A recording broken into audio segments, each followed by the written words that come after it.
শিক্ষক.com আয়োজিত basic Adobe Photoshop for freelance graphic design কোর্সের দ্বিতীয় লেকচারে আপনাদের সবাইকে স্বাগত জানাচ্ছি। আমি ফারহান রিজভী। আমি সত্যি দুঃখিত, ক্লাস অ্যাসাইনমেন্টের কারণে আমার লেকচার দিতে একটু দেরি হয়ে গেল। তো আজকে আমরা দেখব অ্যাডোবি ফটোশপের ইউজার ইন্টারফেস। তবে একটা জিনিস শুরু করার আগে আমাদের কনফিউশনটা দূর করে নেওয়া উচিত যে আমরা যেহেতু অ্যাডোবি ফটোশপের বেসিক ব্যবহারটা শিখছি এবং সেটা শুধুমাত্র ফ্রিল্যান্স গ্রাফিক ডিজাইন কোর্সের জন্য, সো এখানে আসলে অনেক বিষয় আছে যেগুলো আমরা এড়িয়ে যাওয়ার চেষ্টা করব বা এড়িয়ে যাব আসলে। কারণ অ্যাডোবি ফটোশপের অনেক ব্যবহারটা হলো হিউজ ব্যবহার। আপনি সব কিছু যদি শিখতে চান তাহলে এত দ্রুত সেটা শেখা সম্ভব না। যদিও এটা শুধুমাত্র বেসিক কোর্স এবং শুধুমাত্র freelance graphic design course, so আপনাদের এখানে অনেক বিষয় আছে যেগুলো লাগবেও না, সো আমরা সেগুলো দেখাবো না। সো অনেকে মনে করতে পারেন যে এখানে ফটোশপ শেখানো হচ্ছে অথচ এই টুলসটা কেন দেখানো হইল না। আসলে ফটোশপের ব্যবহারটা ফ্রিল্যান্স গ্রাফিক ডিজাইনিংয়ের ক্ষেত্রে অনেক কয়েকটা টুলসের উপরেই আসলে নির্ভর করে বেশি। অনেক টুলসই এখানে ব্যবহৃত হয় না মূলত। তারপর আমরা টুলসের ব্যবহারগুলো মোটামুটি দেখব, কিন্তু ব্যবহার করার ক্ষেত্রে আপনি তখন দেখবেন, বুঝবেন, প্র্যাকটিক্যাল ডিজাইনের ক্ষেত্রে আপনি বুঝবেন যে আসলে কয়েকটা টুলসই এখানে মূলত ব্যবহৃত হয়। তো এটা বলে নিলাম এই কারণে যাতে সবাই ভুল না বোঝেন যে এটা কেন এগুলো শেখানো হচ্ছে না। তো চলুন শুরু করা যাক। প্রথমে আমরা ইউজার ইন্টারফেসটা একটু দেখি। এখানে দেখতে পাচ্ছি কয়েকটা মেনু আছে। এটা হলো অ্যাডোবি ফটোশপের মেনু বার। এই যে পিএস দেখতে পাচ্ছেন, এটা হলো ফটোশপ, তাই পিএস। আর এটা দেখতে পাচ্ছেন file, edit, image, layer, type, এগুলো হলো মেনু বার, মেনু। সো এগুলো হলো মেনু বার। তার ঠিক নিচে যেটা দেখতে পাচ্ছেন সেটা হলো অপশন বার। খেয়াল করে দেখেন, এটা কিন্তু অপশন বার বা টুল বার যেটা বলতে পারেন আপনি। এখানে দেখেন আমি যদি টুলগুলোতে সিলেক্ট করি তাহলে দেখেন অপশন বারটা কিন্তু চেঞ্জ হচ্ছে। আমি যেটা সিলেক্ট করতেছি অটোমেটিক্যালি বিভিন্ন রকম অপশন এ চলে আসতেছে। সো এটা হলো অপশন বার। আর এটা যেটা দেখছেন এটা হলো টুল বার। এই টুলসগুলো দিয়ে আমরা ডিজাইন করতে পারি। আর এখানে টুলস আছে 20টি। সো আমরা একটু এই 20টা টুলসই আমরা এখানে ইউজ করতে পারবো বিভিন্ন ডিজাইনিংয়ের ক্ষেত্রে। যদিও সব টুলস আমাদের লাগবে না সব সময়, তারপর আমরা সব কিছু শিখে রাখবো। এখানে দেখেন একটা তীর চিহ্ন মতো দেখতে পাচ্ছেন দুইটা। এটা যদি ক্লিক করি তাহলে এটা আরেকটু ছোট হয়ে গেল, অর্থাৎ একটু হয়ে গেল, দুইটা ভাগে ভাগ হলো। এটা ছিল একটা, এটা ছিল দুইটা। সো আমি এটা করে রাখলাম কারণ এটাতে কাজ করতে আমার একটু সুবিধা হয়। যাই হোক, তো এরপর আমরা ডান পাশে দেখি, এটা দেখতেছি এই যে এটা হলো ওয়ার্ক স্পেস। এই ওয়ার্ক স্পেসটা আপনি বিভিন্নভাবেই চেঞ্জ করতে পারেন এবং নিজের মতো ক্রিয়েটও করতে পারেন ওয়ার্ক স্পেস। তার নিচে আমরা যেটা দেখতে পাচ্ছি সেটা হলো ফটোশপ এসেনশিয়াল বার। আমরা এখানে ফটোশপের এসেনশিয়াল জিনিসগুলো যখন আমরা সিলেক্ট করব, বিভিন্ন জিনিস এখানে দ্বারা কন্ট্রোল করতে পারবো। এখানে যেমন দেখেন লেয়ার আছে, চ্যানেল আছে, প্যাথ আছে, এখানে যেমন দেখেন হিস্টোরি আছে, এরকম নানা রকম জিনিস আছে যেগুলো আমরা করতে পারবো, ইউজ করতে পারবো এখানে। তো যাই হোক, তো শুরু করা যাক। আপনি যদি চান তো এগুলোকে ডিলিট করতে পারবেন। তো যাই হোক, আমরা আগে ফটোশপের মেইন বিষয় দিয়ে শুরু করি। আমরা একটা ফাইল নিই। তো কীভাবে নিব একটা ফাইল তো ওপেন করতে হবে। সো ফাইল ওপেন করতে বা ফাইল ক্রিয়েট করতে আমাদের যাইতে হবে ফাইল অপশানে। এখানে ক্লিক করলে আমরা অপশান দেখতে পাবো, নিউ, ওপেন, এরকম নানা রকম অপশান আছে। সো আমরা যেহেতু কোনো কিছু নাই, আমরা নিউ দিয়ে শুরু করব। সো নিউ এখানে সিলেক্ট করতে পারি অথবা Ctrl+N শর্টকাট চাপতে পারি। তো আমরা এখানে সিলেক্ট করলাম নিউ। এখানে দেখেন একটা উইন্ডো চলে আসছে, ছোট একটা উইন্ডো। এখানে আমরা যেটা করতে পারবো, এখানে নেমের ক্ষেত্রে আমরা একটা নাম দিতে পারবো। আমরা দিলাম প্রজেক্ট 1, জাস্ট একটা নাম দিলাম, এটা কোনো ব্যাপার না। এখানে দেখেন নামটা দেওয়ার পর এখানে দেখেন একটা অপশন আছে প্রিসেট। এখানে নানা রকম প্রিসেট আছে। এটা হলো ফটোশপ আপনাদের সহজে ব্যবহার করার জন্য দিয়ে দিয়েছে। যদি আমরা ওয়েবের কাজ করতে চাই তাহলে ওয়েবের অনেকগুলো প্রিসেট পেয়ে যাব সহজে, ডিফল্ট কিছু প্রিসেট পেয়ে যাবো। ইচ্ছা করলে আপনি সেটা আলাদাভাবে সিলেক্ট করতে পারবেন। আপনি যদি মোবাইল ডিভাইস বা মোবাইল অ্যাপ্লিকেশন ডেভেলপমেন্টের কাজ করতে চান তাহলে সেটা পারবেন। ফিল্মের ভিডিও যদি কোনো কাজ করতে চান সেটাও পারবেন। আপনি ইন্টারন্যাশনাল পেপার যেমন A4, A3 এগুলো পেজের জন্য আপনি পারবেন। এবং নানা রকম অপশান এখানে অটোমেটিক্যালি দেওয়া আছে। সো আমরা এখানে কাস্টম নিই। দেখেন কাস্টম নিলাম। নেওয়ার পর আমরা এখানে পিক্সেলে নিব, যেহেতু আমরা ডিজাইনটা করব। সো আমাদের দেখা যাবে বেশিরভাগ ক্ষেত্রে পিক্সেলটা কাজে লাগবে। সো আমরা পিক্সেলে নিব। আমরা এখানে পিক্সেলে নিতে গেলে দেখা যাচ্ছে কীভাবে নিব, এখানে তো 210 মিলিমিটার্স আছে। তো এই মিলিমিটার্স এখানে দেখেন যদি আমি ক্লিক করি দেখেন অনেকগুলো অপশন চলে আসছে, পিক্সেল, ইঞ্চি, সেন্টিমিটার্স, মিলিমিটার্স, পয়েন্ট, এগুলো আছে। সো আমরা এখানে পিক্সেল সিলেক্ট করে দিলাম, দেখেন পিক্সেল সিলেক্ট করে দিচ্ছি এবং এটা উইথ এবং হাইট চেঞ্জ হয়ে গেছে। অর্থাৎ দেখেন আমি যদি এখানে সেন্টিমিটার দিই দেখেন এখানে আবার চেঞ্জ হয়ে যাচ্ছে, আমি যদি এখানে ইঞ্চি দিই তবুও সেটা চেঞ্জ হয়ে যাচ্ছে। অর্থাৎ এটা কিন্তু অ্যাডোবি ফটোশপ অটোমেটিক্যালি হিসাব করে নিচ্ছে, এর জন্য আপনার টেনশন করা লাগবে না। আপনি ধরেন দিলেন 1200 পিক্সেল উইথ আর 760 পিক্সেল হাইট, তাহলে দেখেন এখানে আমাদের পিক্সেল আমরা দিচ্ছি 1200 পিক্সেল উইথ এবং 760 পিক্সেল হাইট। এখন যদি আমরা এটাকে মনে করি না আমার পিক্সেল হচ্ছে না, আমার ইঞ্চিতে লাগবে, আমার ডিফল্ট আমরা যখন ডিজাইনটা প্রিন্ট করা হবে বা ডিজাইনটা কিছু করা হবে সেটা ইঞ্চিতে লাগবে। সো আমরা যদি ইঞ্চিতে দিই দেখেন অটোমেটিক্যালি ইঞ্চিতে কনভার্ট হয়ে গেছে, ঠিক আছে। সো এটা হলো সিস্টেম। এখন আপনাদেরকে এটা 760, তো যাই হোক, তো এটা হয়ে গেল হাইট এবং ওয়েট এবং রেজুলেশনটা আসলে ডিজাইনিংয়ের কোয়ালিটির উপর নির্ভর করছে। আমি সাধারণত আমরা 72 রেজুলেশন দিয়ে ইউজ করি। তারপর যেটা আছে সেটা হলো কালার মোড। কালার মোড দেখেন এখানে আছে কয়েকটা, bit map, gray scale, RGB, CMYK, lab colour, বিভিন্ন ধরনের কালার আছে। সো এখানে আমরা দুইটা ধরনের কালার ইউজ করতে পারি, এক হলো RGB আর এক হলো CMYK। RGB মানে হলো red, green, blue, main colour তিনটা, রেড, গ্রিন, ব্লু। যদিও গ্রিনটা মেইন কালার না, তারপর এখানে রেড, গ্রিন, ব্লু। আর CMYKও কালার, এটা আর একটা কালার, এটাও কালার পয়েন্ট। এখানে এটা হলো সায়ান, ম্যাজেন্টা, ইয়েলো আর ব্ল্যাক দিয়েই এখানে CMYK। তো যাই হোক আমরা 8GB দিয়ে শুরু করবো এবং 8 বিট, এটা অবশ্যই 8 বিট থাকবে। এখানে দেখেন ব্যাকগ্রাউন্ড কন্টেন্টস বলে একটা অপশান আছে। ব্যাকগ্রাউন্ড কন্টেন্টসে আসলে তিনটা অপশান আছে, এক হলো হোয়াইট, এক হলো ব্যাকগ্রাউন্ড কালার, এক হলো ট্রান্সপ্যারেন্ট। তো আমরা তিনটাই বুঝবো, তবে এখন আমরা হোয়াইট দিয়ে শুরু করব। আর এই অ্যাডভান্স অপশানে আপনাদের যাওয়ার দরকার নাই আপাতত। তো আমরা এখানে যদি ওকে প্রেস করি দেখেন একটা উইন্ডো ওপেন হয়ে গেছে, এইটা হলো ওয়ার্ক স্পেস। এইখানে দেখেন এটা কিন্তু একটা ওয়ার্ক স্পেস তৈরি হয়ে গেছে, এইখানে আমরা মূলত ডিজাইনটা করব। তো দেখেন আমরা এখানে একটা ওয়ার্ক স্পেস নিয়েছি এবং দেখেন এখানে একটা ট্যাব ওপেন হয়ে গেছে, প্রজেক্ট 1 নামে। এবং যদি আমি আর একটা নিতাম, ধরেন আমি নিলাম আর একটা, দেখেন এখানে আর একটা ট্যাব ওপেন হয়ে গেছে, আনটাইটেলড 1। সো আমরা কি করব, আমরা যদি মনে করি যে না আমরা প্রজেক্ট 1-এ ফিরে যাব, জাস্ট আপনাদের ফটোশপে এই যে ট্যাবটা চেঞ্জ করলেই হবে। আমরা যেমন ফায়ারফক্স বা ক্রোম ব্রাউজার বা ব্রাউজারগুলোতে যেভাবে ট্যাব চেঞ্জ করি ঠিক সেভাবেই। তো আমরা এটাও অফ করে দিলাম, তাহলে আমরা প্রজেক্ট 1 এটাতে চলে আসলাম। তো এখন যেটা বলতে যাচ্ছি সেটা হলো অ্যাডোবি ফটোশপে আপনাকে একটা জিনিস খুব ভালোভাবে মেনটেন করতে হবে, তা না হলে আপনি ভালো ডিজাইন করতে পারবেন না, বা ডিজাইন আপনার খুবই কমপ্লেক্স হয়ে যাবে যদি সেটা মেনটেন না করতে পারেন। সেটা হলো লেয়ার। অ্যাডোবি ফটোশপে লেয়ার ব্যবহার করা খুবই জরুরি এবং লেয়ার কন্টেন্ট মেনটেন করাটাও খুবই জরুরি। তো কীভাবে আমরা লেয়ার তৈরি করতে পারি এবং কীভাবে মেনটেন করতে পারি সেটাই এখন আমরা মূলত এখানে দেখব। তো চলুন একটু দেখি। আপনি যেটা দেখতে পাচ্ছেন এখানে যেখানে একটা অপশান দেখতে পাচ্ছেন এটা দেখেন লেয়ার, এবং এখানে দেখেন একটা আছে সেটা হলো ব্যাকগ্রাউন্ড, ঠিক আছে। তো আমরা এখন একটু দেখি যে কীভাবে লেয়ার তৈরি করা যায়, নতুন লেয়ার তৈরি করা যায় এবং সেটাকে বিভিন্নভাবে ইউজ করা যায়। তো আমরা লেয়ার তৈরি করতে বা লেয়ার নিতে, নতুন লেয়ার নিতে যেটা করব সেটা হলো এই যে লেয়ার অপশানে যাব, নিউ অপশানে যাব এবং লেয়ার এটাতে ক্লিক করব, অথবা শর্টকাট যেটা আমরা দেখতে পারি সেটা হলো Shift Ctrl N। সো আমরা এটাতে ক্লিক করলাম, একটা লেয়ার অপশান আসলো, আমরা কিন্তু কোনো নাম দিলাম না আপাতত, লেয়ার 1। দেখেন একটা অপশান চলে আসছে লেয়ার 1 বলে। এবং আমরা ইচ্ছা করলে এই লেয়ারটাকে লক করে দিতে পারি। যদি লক করে দিই তাহলে কি অবস্থা হবে সেটা দেখেন। দেখেন কি বলে যে could not use the move tool because the layer is locked। তার মানে এই মুভ টুলটা ইউজ হবে না কারণ লেয়ারটা লকড হয়ে আছে। আর একটু ভালোভাবে বোঝাই আপনাদের, ধরেন আমি এখানে একটা টুল নিচ্ছি, এটা পরে বোঝাচ্ছি টুলসটা, এটা আমরা পরের লেকচারে দেখব, যে আমি জাস্ট ব্যবহারের জন্য দেখাচ্ছি, মানে বোঝানোর জন্য দেখাচ্ছি।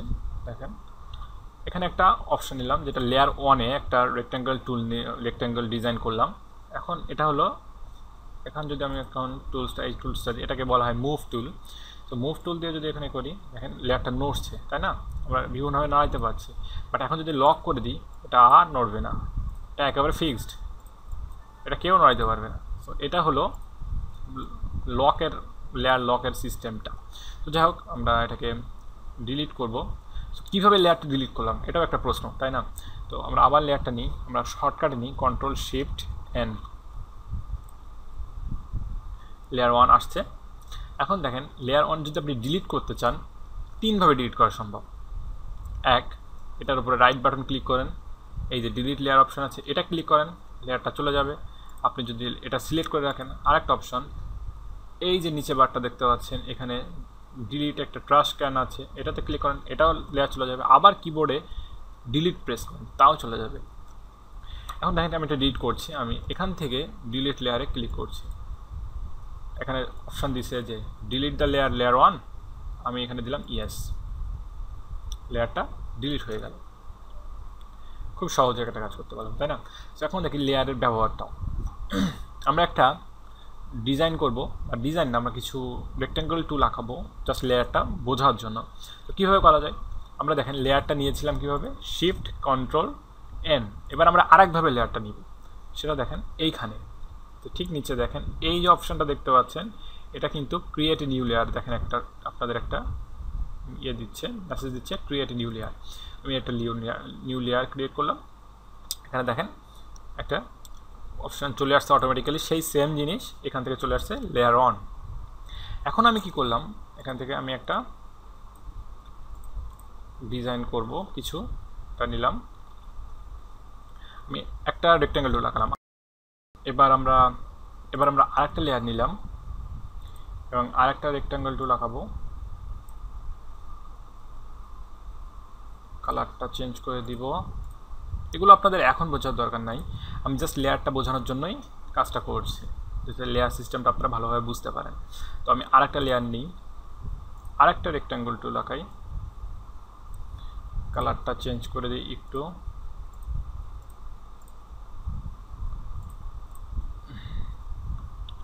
তিনটা লেয়ার পেয়েছি, তাই না? এখন দেখেন তিনটা লেয়ার কিন্তু আমরা পেয়ে গেছি। আমরা মুভ টুলে, এটা মুভ টুল বলে, এটা আমরা সিলেক্ট করে রাখলাম। এখন দেখেন তিনটা লেয়ার, আমরা এটার নাম দিলাম ব্ল্যাক। দেখেন এখানে ব্ল্যাক কালারটা দেখা যাচ্ছে, LSCK, রেড, এটা হলো ব্লু। তিনটা কালার বা তিনটা কালারের টুলস নিয়েছি আমরা। তো এটা এখন তিনটা লেয়ার তৈরি হয়ে গেছে, তিনটা আলাদা আলাদা লেয়ার, তিনটা আলাদা আলাদা লেয়ারে তিনটা ডিজাইন আছে, তিনটা এলিমেন্ট আছে এখানে। সো এখন আমরা কি করব, এখন দেখেন এই মুভ টুলটা যদি নাড়ানো হয়, কোন জিনিসটা নড়ছে আপনার খেয়াল করে দেখেন, ব্লুটা নড়ছে। কেন ব্লুটা নড়ছে খেয়াল করে দেখেন যে ব্লুটাই কিন্তু এখানে লেয়ারটা সিলেক্ট করা আছে। এখন যদি আমি এখানে রেড সিলেক্ট করি তাহলে দেখেন কি ব্লুটা নড়ছে, এবার কিন্তু রেডটা নড়ছে। আবার যদি ব্ল্যাকটা সিলেক্ট করি তাহলে দেখেন ব্ল্যাকটা নড়ছে। অর্থাৎ যে লেয়ারটা সিলেক্ট থাকবে সেই লেয়ারটা শুধু নড়বে, আর কোনো লেয়ার নড়বে না বা কাজ করবে না আর কোনো লেয়ারে। তো দেখেন আমি যদি মনে করি যে আমি দুইটা লেয়ার একসাথে নাড়াবো, তাহলে কী করবো, কন্ট্রোল চেপে ধরে, একটা সিলেক্ট করা আছে, কন্ট্রোল চেপে ধরে আরেকটা লেয়ারে যদি ক্লিক করি তাহলে দুইটা সিলেক্ট হয়ে গেল। এখন যদি দেখেন ব্ল্যাক আর রেড দুটো সিলেক্ট করা আছে, এখন যদি নাড়াই ব্ল্যাক আর রেড দুটোই নড়ছে। সো এটা হলো লেয়ারের একটা সিস্টেম, যে লেয়ারটা কীভাবে ইউজ করা যায়, যে লেয়ার যেটা সিলেক্ট থাকবে সেটাই শুধু নড়বে বা সেটার উপরেই শুধু কাজ করা যাবে, বাকিগুলোর উপরে আর কোনো প্রভাব পড়বে না তখন। তো এখন দেখেন যদি আমি মনে করি যে ব্ল্যাকটা, দেখেন ব্ল্যাকটা ব্লুর উপরে নিচে আছে এবং ব্ল্যাকটা রেডেরও নিচে আছে। এখন আমি চাচ্ছি যে ব্ল্যাকটা রেডের উপরে থাকবে বাট ব্লুর নিচে থাকবে, অর্থাৎ ব্লুর নিচে ব্ল্যাক থাকবে কিন্তু রেডটা ব্ল্যাকের নিচে থাকবে। তো আমি কীভাবে করব, এখন দেখেন আমি রেডটাকে নিচে দিতে যাচ্ছি ব্ল্যাকের, কীভাবে দিব। সো এটা হলো একটা সিস্টেম যে লেয়ারে যে জিনিস যে লেয়ারটা উপরে থাকবে সেই লেয়ারটা সবার উপরেই শো করবে, অর্থাৎ যে যার উপরে থাকবে তাকে তার উপরেই দেওয়া হবে স্থানটা। সো এখন যদি আমি রেডটাকে নিচে ব্ল্যাকের নিচে দিই তাহলে কী হয় দেখা যাক। আমরা একটা মাউসটা ক্লিক করে টেনে ধরে নিচে যদি দিই তাহলে কী অবস্থা হবে, দেখা গেল যে রেডটা নিচে চলে গেছে ব্ল্যাকের। এখন যদি আমি মনে করি যে ব্ল্যাকটাকে ব্লুরও উপরে দিব, তাহলে কীভাবে, ব্ল্যাকটা টেনে ধরে ব্লুর উপরে দিলাম, দেখেন এখন ব্ল্যাকটা সবার উপরে চলে আসছে। অর্থাৎ এটাই বোঝাতে যাচ্ছি যে লেয়ারটা যখন, যে লেয়ারটা সবার উপরে থাকবে সে সবার উপরেই দেখাবে, যে লেয়ারটা সবার নিচে থাকবে সে সবার নিচেই দেখাবে। এখন দেখেন আমরা ব্লুটা সিলেক্ট করলাম, এটা আনলাম, দেখেন এটা রেডের উপরে আছে। এখন আমি চাচ্ছি যে ব্লুটা সবার নিচে যাক, বা রেডটা উপরে দেখা যাক ব্লুর। তো আমি যদি টেনে দিই দেখেন রেডটা উপরে দেখা যাচ্ছে, ব্লুটা নিচে চলে গেছে। সো এটা হলো লেয়ারের সিস্টেম, যে লেয়ারটা কিভাবে ইউজ হয়। মূলত এভাবেই লেয়ারটা ইউজ হয়, যে যেটা যার উপরে সেভাবেই ইউজ হয়। এখন আমি যদি চাচ্ছি যে, আমি আপনাদের প্রথমেই দেখিয়েছি, আমি একটু উপরে দিয়ে এটা একটু ডিজাইনটা একটু মোটামুটি করি।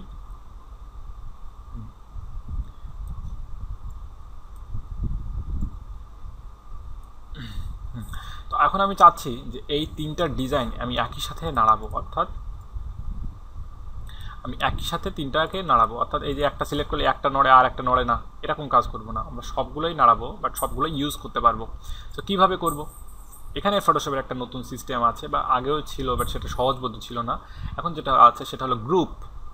সো গ্রুপ, আমরা গ্রুপ করলে এই তিনটাকে একটা গ্রুপে রাখবো, তিনটাকে একটা লেয়ার তিনটা, বাট একটা গ্রুপে রাখলে তখন তিনটা একই সাথে থাকবে। কীভাবে থাকবে দেখেন, এভাবে আমরা কন্ট্রোল চেপে ধরে আলাদা আলাদাভাবে সিলেক্ট করতে পারি। যে একটা ব্লু এটা সিলেক্ট করা থাকলো, তারপর কন্ট্রোল চেপে ধরে রেড প্রেস করলাম, রেডে ক্লিক করলাম, আবার কন্ট্রোল চেপে ধরে ব্ল্যাকে ক্লিক করলাম, তিনটা সিলেক্ট হয়ে গেল। আরও একটা সহজ সিস্টেম আছে, ব্লুতে ক্লিক করলাম, ব্ল্যাকের উপরে মাউসটা রাখলাম, শিফট চেপে ধরে ব্ল্যাকে ক্লিক করলাম, দেখেন তিনটাই সিলেক্ট হয়ে গেল। অর্থাৎ শিফট চেপে ধরে যদি নিচে সিলেক্ট করেন তাহলে মাঝখানের গ্যাপগুলোও সিলেক্ট হয়ে যায়। তো এখন আমি এটাকে চেপে ধরার পর, তিনটা চেপে ধরার পর যদি আমি কন্ট্রোল জি চাপি, অর্থাৎ গ্রুপ করি, দেখেন একটা গ্রুপ চলে আসছে, গ্রুপ অন। তিনটা কিন্তু হারাই গেছে, সেই তিনটা কই নাই, কিন্তু আসলে আছে। এই যে এখানে ক্লিক করেন, দেখেন তিনটা চলে আসছে। এখানে আমরা রিনেম করতে পারবো, জাস্ট ডাবল ক্লিক করে এর নাম দিলাম ডিজাইনস বা ডিজাইন, একই কথা। সো এখন যদি আমি এই ডিজাইনটা শুধুমাত্র এই গ্রুপের উপরে সিলেক্ট করে রাখি, গ্রুপের নামের উপরে মাউসটা এটা সিলেক্ট করে যদি মুভ টুলটা নাড়াই, দেখেন তিনটাই কিন্তু একসাথে নড়ছে, অর্থাৎ আলাদা আলাদা নড়ছে না, অর্থাৎ একটা গ্রুপ হয়ে গেছে। এখন যদি আপনি মনে করেন যে না আমার একটু ডিজাইনে এলপার্ট হয়ে গেছে, আমি এটা একটু সরাই দিতে পারেন, শুধুমাত্র রেডে সিলেক্ট করে এটাকে দিতে পারেন, কোনো ব্যাপার না। সো এটা হলো ফটোশপের লেয়ার টুলের ব্যবহার, এবং এটাই ফটোশপের মূলত মেইন যে টুলসটা আমরা সেটা দেখলাম, মানে মেইন যে ব্যবহারটা। তাহলে আমাদের পরবর্তীতে আমাদের টুলসের ব্যবহারগুলো জানা সহজ হয়ে যাবে। অর্থাৎ টুলসের ব্যবহারগুলো আমাদের লেয়ারের উপরে ভিত্তি করে যেহেতু শিখবো, সো আমি আগে লেয়ারটাই দেখিয়ে নিলাম, পরবর্তীতে আমরা সবগুলো করতে পারবো। তো যাই হোক, এখন আমরা দেখেন, এখন আমাদের মনে হচ্ছে কি যে আমাদের এই সাইডটা আর এই সাইডটা একটু বেশি বড় হয়ে গেছে, আমরা একটু সাইজ ছোটো করবো ইমেজের, বা ক্যানভাস, এটা যেহেতু ক্যানভাসের সাইজ ছোটো করবো। কীভাবে করতে পারি ক্যানভাসের সাইজটা ছোটো? জাস্ট ইমেজের উপরে ক্লিক করেন, এই যে ইমেজ এর উপরে ক্লিক করেন, ক্যানভাস সাইজ বলে একটা অপশন আছে, বা অল্টার কন্ট্রোল সি দুটোই আপনি ইউজ করতে পারেন। ক্যানভাস সাইজে ক্লিক করলাম, দেখেন এখানে কিন্তু ক্যানভাস সাইজ বলে একটা উইন্ডো চলে আসছে। সো এখানে আমাদের সেন্টিমিটার দেওয়া আছে, যেহেতু আমরা পিক্সেলে নিয়েছিলাম, পিক্সেলে যাই। এখন দেখেন আমাদের উইডটা কমাইতে হবে, অর্থাৎ দুই পাশে আমরা একটু কমাই দেবো। তো দুই পাশে আমরা মনে করলাম 100 করে কমাই দিব, তাহলে এ পাশে 100 এ পাশে 100, 200 কমাই দিলাম, তার মানে থাকবে হলো 1000। যদি কমাই দিই তাহলে দেখেন কী অবস্থা হয়। এখানে একটা ওকে প্রেস করবেন, এখানে একটা ডায়লগ বক্স আসবে, যে এখানে আস্ক করতেছে যে আপনি কি আসলে এটা ক্যানভাস সাইজ যদি করা হয় তাহলে কিছু ডিজাইনিংয়ে পরিবর্তন হইতে পারে বা কিছুতে পরিবর্তন হইতে পারে। তো আমরা প্রসিড দিলাম, দেখেন সাইজ কিন্তু ছোটো হয়ে গেছে, আরও দুই পাশটা কেটে গেছে, তাই না? সো এটা হলো ক্যানভাস সাইজ। কীভাবে এটা ক্যানভাস সাইজটাকে বড়ও করতে পারেন, ছোটোও করতে পারেন। আবার একটা অপশন আছে, সেটা হলো ইমেজ সাইজ, অর্থাৎ এই ইমেজটাকেও আপনি বড় ছোটো করতে পারেন। সো এটা আমরা পরে দেখব, এখন দেখব না। তো যাই হোক, এটা হলো ফটোশপের লেয়ার টুলের ব্যবহার। সো আপনাদের যেহেতু প্র্যাকটিস করার একটা দরকার থাকতে পারে, সো আমি আবার একটু দেখাই, তবে এটা এটা দেখেন আমি গ্রুপটা ডিলিট করে দিচ্ছি। এখানে লেয়ার অপশানে আমি নতুন লেয়ার নিলাম। এইখানে যে অপশানটা আছে টুলসটা একটু দেখাই দিই, না হলে আপনারা প্র্যাকটিসটা হয়তো করতে পারবেন না। এই যে টুলসটা আছে দেখেন, রেক্ট্যাঙ্গেল মার্কিউ টুল, এটাতে ক্লিক করলাম, এটা সিলেক্ট করলাম রেক্ট্যাঙ্গেল মার্কিউ টুল। এটা সিলেক্ট করে আমি যদি এটা জাস্ট একটা টেনে নিলাম, এটা সিলেক্ট করা থাকলো, দেখেন একটা ডট ডট ডট ডট একটা এরিয়া আছে। সো এটার সিলেক্ট করা অবস্থায় আমি যদি এটাতে ক্লিক করি, এই যে এটা আপনাদের মূলত থাকবে এইভাবে থাকবে চারকোনা বক্স। এটাতে যদি আপনি ক্লিক করেন, দেখেন একটু ক্লিক করে চেপে ধরে রাখতে হবে কিছুক্ষণ, কয়েক সেকেন্ড, দেখতে পাবেন যে পেইন্ট বাকেট টুল বলে একটা অপশন আছে। এটাতে ক্লিক করলেন, ক্লিক করার পর এই জায়গাটায় আপনি কালার চেঞ্জ করতে পারেন। এই কালারের ওপরে যেটা ফোরগ্রাউন্ড কালার, এই ফোরগ্রাউন্ড কালারের প্রেস করে দেখেন অনেকগুলো কালার আছে, এখানে সব ধরনের কালার এখানে আপনি পাবেন। সো আমি এখানে যে কোনো কালার নিতে পারি, এই কালারটা নিলাম, নিয়ে এখন যদি আপনি এই কালারটা এই বক্সের মধ্যে এটা যদি প্রেস করেন, দেখেন একটা কালার হয়ে গেছে, কালার কিন্তু ফিল হয়ে গেছে। সো এটা একটা লেয়ার ওয়ানে আমরা এটা নিলাম। আমরা এখানে সিলেক্ট অপশানে যাই, এখানে ডিসিলেক্ট বলে একটা অপশান আছে, বা কন্ট্রোল ডি শর্টকাট, ডিসিলেক্ট অপশানে ক্লিক করলে ওই যে ডট ডট ডট ডটটা চলে যাবে। সো এখানে আরেকটা লেয়ার নিলাম, আবার রেক্টাঙ্গেল মার্কেট টুলে ক্লিক করলাম, আবার এভাবে প্রেস করলাম এবং আবার কালারটা চেঞ্জ করে দিলাম একটু, এবং আবার এই যে পেইন্ট বাকেট টুল ইউজ করলাম, এটা দিলাম, লেয়ার 2 দুইটা হয়ে গেল। এখন এটা আমরা কন্ট্রোল ডি দিয়ে ডিসিলেক্ট করলাম। এখন দেখেন আমরা এখানে নামটা চেঞ্জ করতে চাচ্ছি, সো এটা ডাবল ক্লিক করতে হবে, জাস্ট নামের উপরে ডাবল ক্লিক করলেও হবে, অথবা এই যে এখানে দেখি, আচ্ছা সরি এখানে রিনেম করার অপশনটা নাই, যাই হোক এখানে এটাতে না হলেও আমরা অন্যভাবে দেখতে পারবো, সমস্যা না। তো আমরা এখানে জাস্ট রাইট এটা ডাবল ক্লিক করলে লেয়ারের উপরে আস্তে করে ডাবল ক্লিক করলে একটা অপশন চলে আসবে। সো আমরা এখানে ভায়োলেট, এখানে আমরা এটাকে পিঙ্ক দিতে পারি, দুইটা কালার দিলাম। সো এটা বুঝছেন, এটা হয়ে গেল। এখন আমরা মুভ টুল, এটা হলো মুভ টুল, কিছুক্ষণ রাখলে দেখা যাবে মুভ টুল, বা আমরা শর্টকাটে ভি দিয়ে সিলেক্ট করতে পারি মুভ টুল। সো এই মুভ টুলটা দিয়ে যেটা সিলেক্ট করা থাকবে সেটাই মুভ হবে, এটা হলো মুভ টুলের ব্যবহার এটা। আর এটা যখন আপনি ওপেনিস করতে যাবেন, জাস্ট ক্লিক করে ধরে নিচের দিকে টানতে হবে, বা ক্লিক করে ধরে উপরের দিকে টানতে হবে, ব্যাস এটা সিস্টেম। অবশ্যই একটা জিনিস মনে রাখবেন যে ব্যাকগ্রাউন্ড লেয়ারে অর্থাৎ ব্যাকগ্রাউন্ডে কোনো কাজ করবেন না এবং এটা লক করা থাকুক, এটাতে এখন আপনাদের কাজ করার দরকার নাই। দেখছেন এটা কিন্তু লক হয়ে আছে, ফলে কাজ করছে না। আরেকটা জিনিস যেটা হলো, সে এইখানে অনেকের লেয়ার অপশানটা না থাকতে পারে বা লেয়ার বারটা না থাকতে পারে। তো দেখেন আমি একটু দেখাই,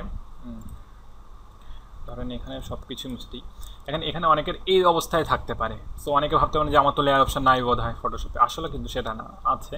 আপনাকে একটু জাস্ট আনতে হবে, কীভাবে আনতে হবে সেটা দেখায়। এখান থেকে ভিউ অপশানে উইন্ডো অপশানে যাবেন, উইন্ডো অপশানে গিয়ে দেখেন এখানে অনেকগুলো অপশান আছে। সো এর ভিতরে দেখেন লেয়ার অপশান আছে, হিস্ট্রি অপশান আছে, অনেকগুলো অপশান আছে। সো আমরা এখানে যেহেতু লেয়ারটা লাগবে, সো আমরা লেয়ারটা নিব। আরেকটা কাজ করা যায়, সহজে F7 চাপতে পারেন শর্টকাট। তো আমরা লেয়ার অপশানে ক্লিক করলাম, করলে দেখেন অটোমেটিক্যালি এখানে সিলেক্ট হয়ে গেল। আমরা এখানে কী করতে পারি, এটা ইচ্ছা করলে কিন্তু নাড়াইতে পারি, ইচ্ছা করলে আপনি যেখানে ইচ্ছা এটাকে রাখতে পারেন কাজ করার জন্য। আমরা এখানে সহজে এখানে জাস্ট এখানে রাখতে পারি, এভাবে ছেড়ে দিলে এটা এখানে সেট হয়ে গেল। সো এটা হলো লেয়ারটা কীভাবে আনা যায় সেটা দেখানো হলো এখানে। তো এটাই ছিল আমাদের মূলত আজকের লেকচারের কাজ। তো আপনারা প্র্যাকটিস করেন এভাবেই, এবং কয়েকটা রেক্ট্যাঙ্গেল টুল দিয়ে কয়েকটা লেয়ার তৈরি করেন এবং প্রতিটা রেক্ট্যাঙ্গেলের জন্য একটা করে লেয়ার নেবেন, এবং এভাবেই লেয়ারের ব্যাপারটা শিখে ফেলেন। ততদিনে আমি প্রতি 3 দিন পর বা 4 দিন পর একটা করে লেকচার দেওয়ার চেষ্টা করব, এবং আশা করি দিতে পারবো। সেভাবে সাথে থাকুন এবং প্র্যাকটিস করতে থাকুন। কোনো সমস্যা হলে আমাকে ফেসবুকে নক করুন অথবা এখানে কমেন্ট করুন, আমি উত্তর দেওয়ার চেষ্টা করব সাথে সাথেই।